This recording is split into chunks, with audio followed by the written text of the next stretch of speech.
The last house on Yapa Street was not abandoned. It was avoided. And there was a difference everyone understood without explanation.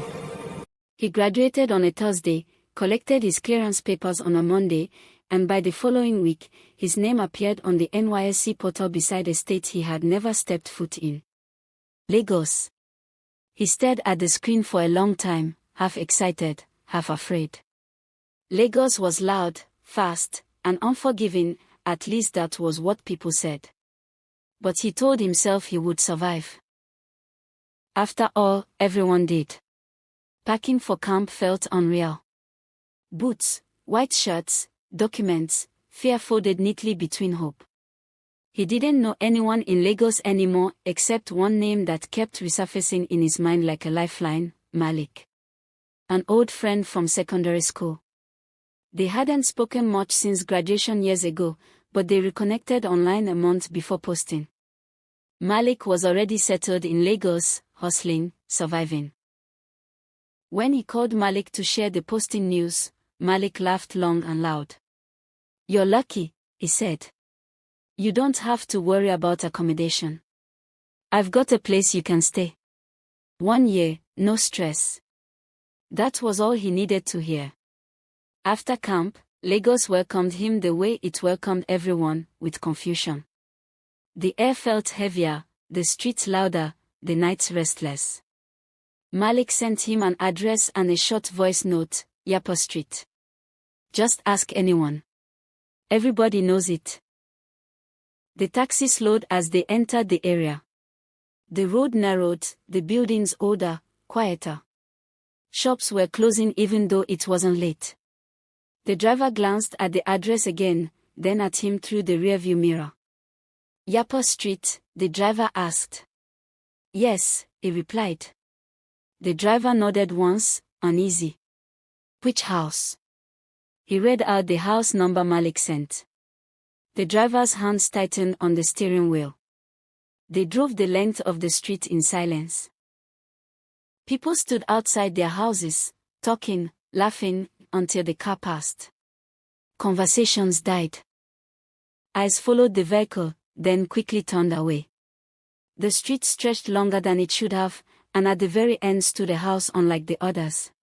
It sat alone. No gate light. No paint fresh enough to name a color. The compound walls were high, cracked, and swallowed by creeping vines.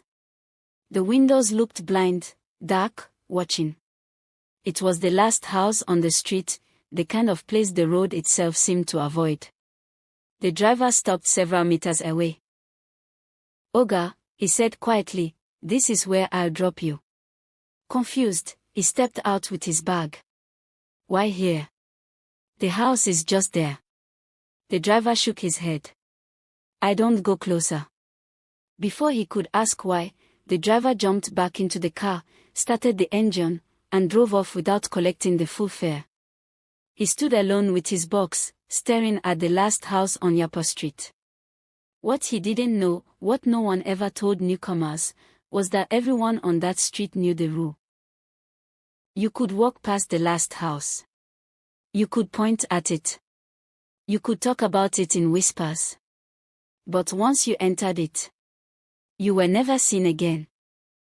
He was still standing by the roadside when Malik appeared from behind the gate, smiling wide, arms open like nothing in the world was wrong.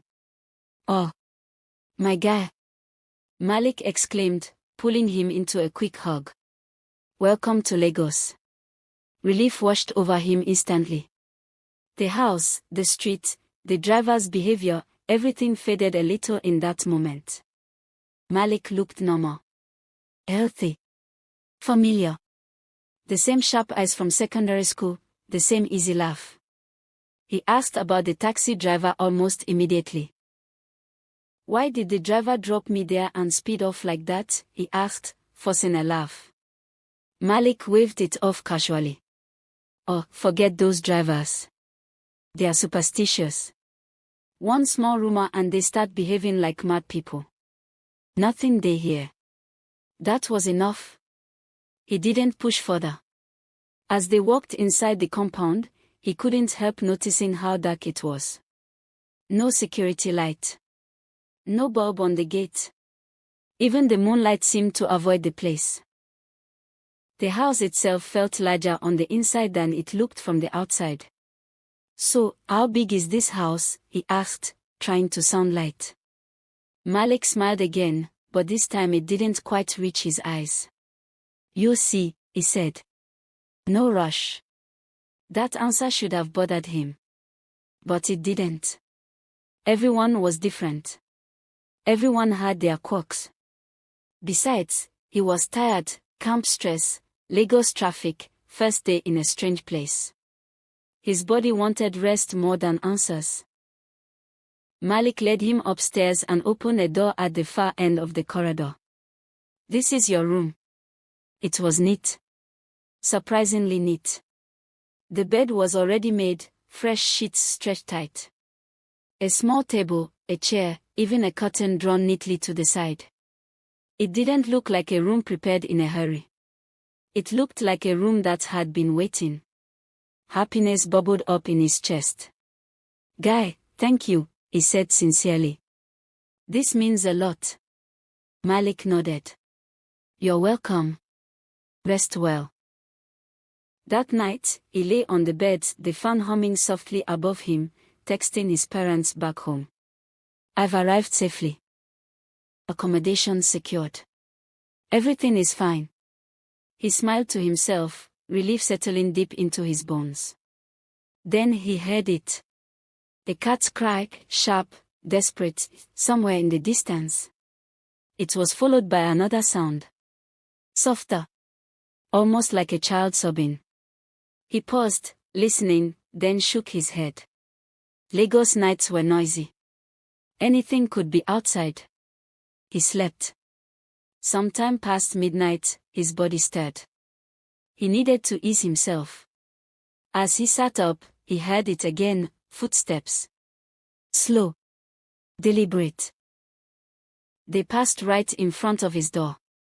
Then something fell. A dull thud. "Malik," he called softly. No answer. Curiosity wrestled with fear. He opened the door slightly and peered into the corridor. Empty. Silent. The air felt heavier than before. He was about to close the door when another sound drifted upward, low murmurs. Voices. More than one. But Malik had told him earlier. "I'm the only one in this house." His heart began to pound. Maybe the television was on downstairs, he reasoned. Maybe he imagined it. He stepped closer to the stair rail and looked down. That was when he saw them. Malik stood among a group of people dressed head to toe in red.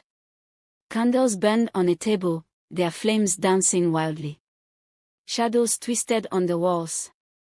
Their voices rose and fell in a language he didn't understand. Then Malik spoke clearly.